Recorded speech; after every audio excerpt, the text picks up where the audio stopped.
Hi everyone, welcome back to a new video. It's been a while since I've done a top three for a national final. I did one for the Czech Republic, which feels like a long time ago, but now I'm putting together my top three for Melodi Grand Prix Norway. So on the day that I'm filming this, the first live show, the first semi-final, is tonight, and I will be watching it. And I was actually thinking, should I maybe wait until we've seen the live show for me to confirm my top three? Because one of the songs in my top three is being performed tonight. So I thought maybe I should wait until we've seen the live performances in case that changes my mind. But then I thought, no, I think I'll stick to what my top three is now based on the actual song itself on the studio version, because I think unless the songs are performed badly in some way, then I don't think it should make too much of an impact on my opinion, hopefully. But if it does, then I'll let you know quickly in another video. By the way, I've changed my mind on my MGP top three, but I don't think it should change too much. So before I tell you my top three, I do want to quickly mention one or two other songs in MGP that I kind of like, I don't mind, but I didn't quite make it into my three favourites. I can think of two. One of them is called Fly, by, I think her name's Maria. And that song, Fly, I like the sound of it. I really like the Viking sound. The lyrics are kind of generic and cheesy, but that's one of the ones that I don't mind. I kind of like it. And another one is Hammer of Thor, and again, I like the sound of it, like the historical, epic kind of Viking sound. But again, the lyrics are just a bit strange, it's a bit odd. Um, but those are two songs I can think of, Fly and Hammer of Thor, that I don't mind, but not enough to be in my top three. And actually, it's not just two. One of the songs that I like, but hasn't made it into my top three, is actually the song that's the favourite to win, and the song that most people have as the number one, and that's actually the big favourite, Elsie Bay, with Death of Us. And it's a very unpopular opinion, but it's actually not in my top three. If this was a top four, Death of Us, I think, is my number four. So you're going to hate me for this. I know this is a very unpopular opinion. It is, a big favourite. I have listened to this song a few times, so I have, given it quite a lot of chances. And it's not that I don't like it, but it's the type of thing that I can appreciate, but I don't personally, I'm not that interested in it, and I don't listen to it as much as the songs in my top three. And I think that's quite a big part of me, making these rankings for national finals. A lot of it is based on what I actually listen to. And Death of Us, I can really appreciate, the song, and I'm sure it will be good live, and I can definitely see it winning Melodi Grand Prix, and that's completely fine. But it's just, I hadn't found myself listening to it as much as the songs in my top three, and that's basically it.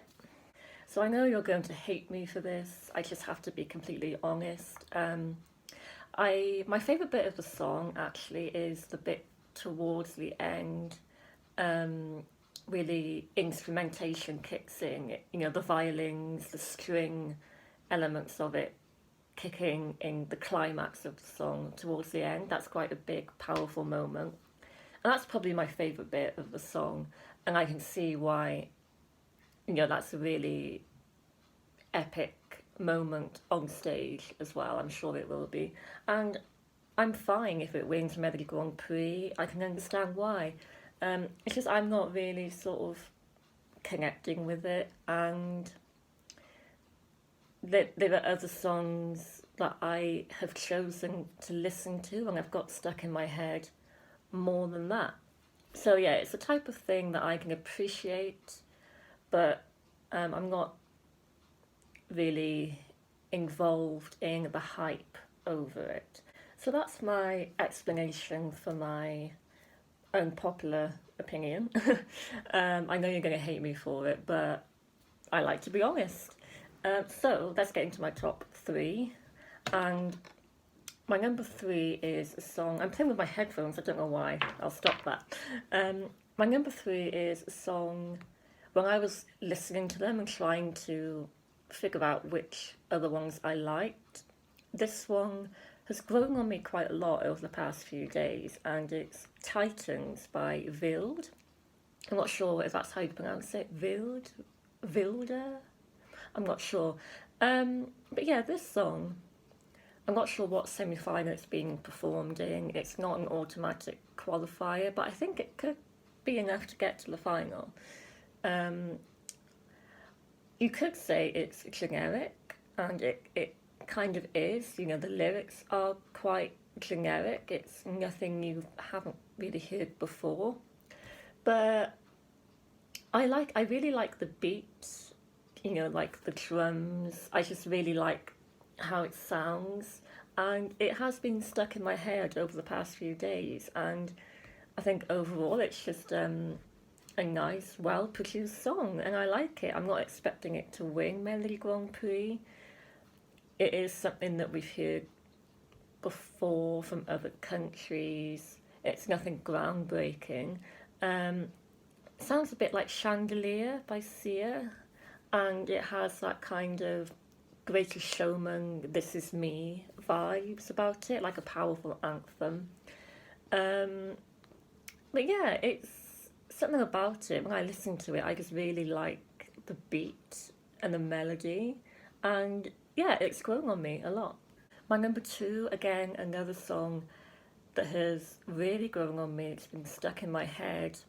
I've been listening to it a lot over the past few days, and that's by Eileen Noelia, and it's called Ecstasy, and it's being performed tonight in the first semi-final, and I think it will probably get to the final. Um, yeah, I think it will, depending on how it's performed live, because it sounds very, very hard to sing. So I'm looking forward to seeing that live tonight. But yeah, this song, Ecstasy, well, the thing is, it's quite unusual when you first hear it, and I can understand why people have problems with it. There's this sound in the chorus, or after the chorus. It sounds like a horn. It's just like this loud horn noise, and it's really odd. But because I like the rest of the song in general, I've kind of got past that, and I can see past that and enjoy the rest of the song. And also, I actually quite like how the voice goes higher and higher in the chorus. Again, that's something that's strange to get used to, and something that people probably don't like when they listen to it. But for some reason, I just like it. It is unusual, but you can get used to it, and I have. And yeah, it's just really grown on me. It's a bit of a bop, actually, I think. I like it. So, my number one, my personal favourite of Melodi Grand Prix, you can probably work it out by now, is Subwoolfers with Give That Wolf a Banana. And there's people who love this, people who hate it. I think the people who hate it are probably the fans of Elsie Bay, which is why I think if the top two in the final ends up being Elsie Bay and Subwoolfer, which I think it actually could happen, it's going to be absolute outrage if the Subwoolfers win. But I won't be outraged. I'll be happy. Yeah, I think it's very love hate.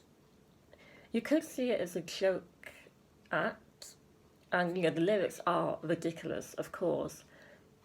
But I'm not sure if it is a joke, that much of a joke entry. Yeah, it's fun and funny and unusual, but I think a joke act is something that's just not good and something that doesn't take, is not taking it seriously, something that hasn't put the effort in. I think that's what a lot of joke entries are, but this is actually like quite quite good. I don't even know how to describe it, but yeah, the lyrics are bad, but if the actual song sounds good and the voice is good as well, then maybe it's not a joke entry. Maybe it's just fun, and it doesn't have to be a joke if it's, fun. I think people are actually underestimating this and underestimating how good it could actually be, how well it could actually do, especially because I think when you look at the odds for MGP, it is actually Elsie Bay and Subwoolfers in the top two. Subwoolfer is the second favourite to win. And that just shows that there are lots of people that like this. We shouldn't completely cast this aside as a joke. Lots of people enjoy it. And I've watched reaction videos, other than my own reaction video, and most of the ones I watch, people actually like it. So yeah, I wouldn't completely underestimate how well this could do. And I can definitely see it being the final top two, Elsie and the Subwoolfers. What do the people of Norway want? Well, I would be quite happy if they take the risk and send this to Eurovision. I know lots of people say, oh, this won't qualify, this will be terrible for Norway. But you don't know that. People thought that Moldova wouldn't qualify this year. They thought that Fallen Angel wouldn't qualify this year, but they did. So I don't think it would be that terrible for them. I suppose Death of Us probably is the better choice. And I just know that if Give That Wolf a Banana wins, there'll be absolute outrage, even more so than when Kino didn't win last year. But I'm here for it. Like, I am supportive of this winning Melodi Grand Prix. Yeah, so sorry about it. I am genuinely sorry for not having Death of Us in my top three. I am, but it's just how I feel. It's just how I naturally feel. So just to summarise, Give That Wolf a Banana. Yes, the lyrics are ridiculous. It's strange, but it is catchy. It is a genuinely good song, although I can understand why people don't like it. But yes, I like it, and it's my favourite. It's a bop. You've got the whole mystery of who they are. Could they be Elvis? You've got the dance, the choreography. It's just interesting, it's different. And I would be happy if this is what is chosen for Eurovision. Personally, I'll be happy with that. But I think it does seem to be between Elsie Bay and the Subwoolfers. They are the two songs that people are talking about the most for completely different reasons. They're the two extremes. The serious, very well produced ballad, and the more fun, quirky song. But which one do we go for? It could be any of them. So yeah, that is my top three, and Give That Wolf a Banana is my favourite. So thank you for watching. Let me know what your top three is in the comments below. It's probably quite different to mine because I'm sure lots of you will have Elsie in your top three. So yeah, let me know what you think. I look forward to seeing all these live shows, seeing what they sound like live, and seeing who wins. So tusen tack everyone for watching. I'll see you very soon. Well, for more reaction videos, but also I'm going to do a top three for Benidorm Fest. So I'll be doing that very soon as well. So until then, bye everyone.